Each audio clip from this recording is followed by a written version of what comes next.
esportes, por mais que a gente fale, não é algo tão novo, né? Os times de esportes existem há muito tempo, desde que existem os esportes eletrônicos, sempre teve os times e o competitivo, assim. De um tempo para cá, o competitivo se tornou ainda mais importante por conta das premiações, são grandes premiações, né? Principalmente quando a gente fala de Dota e Counter-Strike, acho que são os pioneiros em grandes premiações. Mas o que a gente vê mais recentemente, quando eu digo mais recentemente, sei lá, nos últimos 5, 6 anos, com o boom de influenciadores e redes sociais, os times e os jogadores se tornaram grandes influenciadores também, né? Então faz com que se movimente ainda mais audiência e paixão, né? Então o que era às vezes só para ver esportes eu tinha que estar num torneio, né, ou assistir um torneio, hoje a galera vive isso todos os dias acompanhando os atletas e as instituições. Então hoje os grandes times também são grandes influenciadores e um grande hub de influenciadores, o que faz com que, além de economicamente ser muito potencial, mas o engajamento que gera hoje nas redes através dos times é realmente impressionante, assim, e acho que é o que mais cresce, tá muito ao redor disso, assim, porque, de novo, as competições são grandes já há algum tempo, mas a partir do momento que você tem essa galera movimentando muita audiência, engajando muito, passa a ser um cenário mais interessante, por exemplo, para as marcas, né? Para a galera entender aí o valor das premiações, né, no Counter-Strike, as premiações são de $1 milhão, $2 milhões. O do Dota, onde a comunidade pode apoiar o aumento da premiação de 2021, a premiação prevista são de $40 milhões. Então, são premiações gigantescas, né, que fazem toda a diferença para movimentar esse mercado aí também. E com uma frequência muito maior do que às vezes a gente imagina, né, Fly? Quantos campeonatos desse tamanho tem de CS no ano, assim, por exemplo? No ano de CS, DCI tem aproximadamente uns 6 desse nível de $500 mil premiação de pelo menos mais uns 12. Então a agenda é bastante coisa. A gente tá falando de um jogo, de todos esses aí, tem pelo menos uns 5, 10 games que estão fazendo grandes campeonatos hoje. Assim. E uma grande diferença que a gente está enxergando aqui no Brasil, né?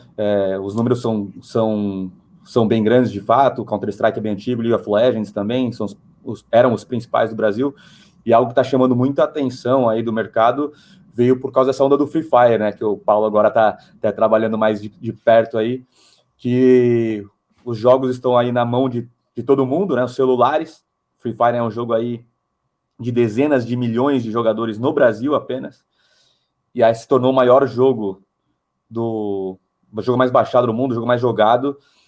Um dos principais países é o Brasil, e a gente tem grandes estrelas aí como o Nobru e o Serol, que estão conseguindo ajudar a levar o cenário de esportes para outro patamar de visibilidade, que mesmo grande ainda estava bem nichado, e agora a gente consegue expandir um pouco mais aí nos últimos 2 anos.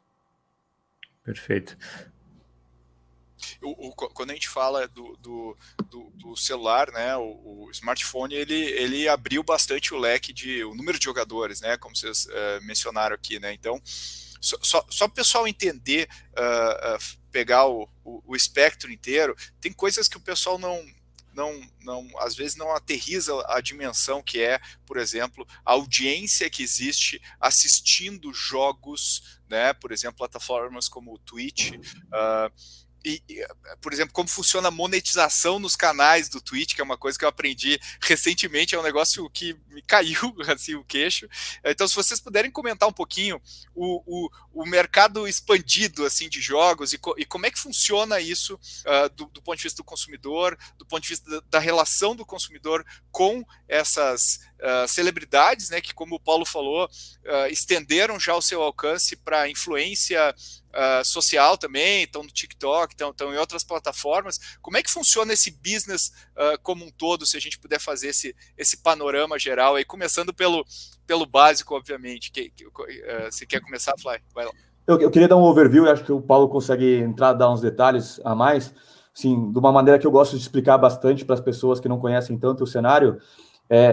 Primeira coisa importante é entender que, diferente dos esportes tradicionais, os jogos possuem um dono, que são as desenvolvedoras dos jogos. Então, essas desenvolvedoras, publishers, começam criando ali a propriedade intelectual delas, ou seja, o CS, o Dota, o LoL, o Free Fire. Esses jogos, eles nascem para serem casuais, né, para as pessoas se divertirem, mas uma comunidade é formada e o transforma no competitivo.